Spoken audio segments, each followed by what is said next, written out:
Quelqu'un m'a demandé cette semaine si pour guérir, il ne suffisait pas d'oublier. Alors voilà ce que je lui ai répondu. Non, au contraire. Pour guérir, il faut aller voir. Il faut plonger et ouvrir cette énorme valise où vous avez enfoui vos plus mauvais souvenirs, vos petits et vos grands traumas. C'est en voyant que vous allez pouvoir retraverser ces événements, leur enlever leur charge émotionnelle et affective et vous sentir plus libre. Imaginez-vous, vous portez chaque jour cette valise, vous la tirez, elle vous accable. Vous ne le voyez pas, mais en réalité, toutes vos relations sont impactées. Les autres le voient et au fond, vous le sentez. Beaucoup d'entre nous ont peur. Peur de se rappeler, peur de revivre, peur de ressentir à nouveau ce qu'ils ont vraiment mis de côté pour surtout ne jamais ressentir ça à nouveau.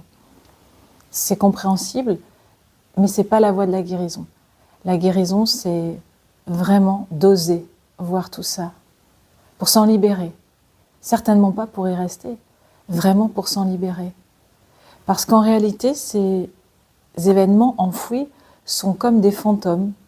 Ils reviennent la nuit, ils impactent nos vies, ils ont une charge émotionnelle très forte. Et à notre insu, ils impactent aussi nos comportements.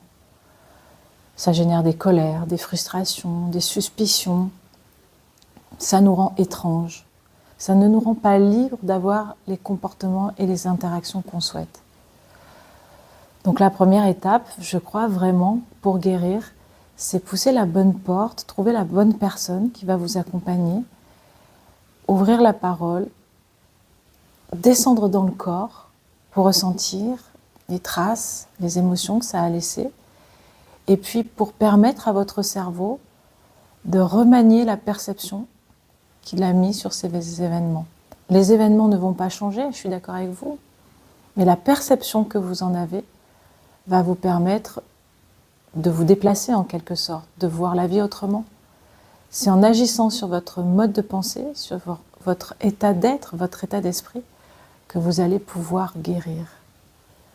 Parce qu'en réalité, ce n'est pas tellement les événements qui nous arrivent, qui nous déterminent, mais c'est surtout ce que nous en faisons. Et on sous-estime vraiment le pouvoir extraordinaire de notre cerveau. Alors vous aussi, pour vous alléger, osez aller voir.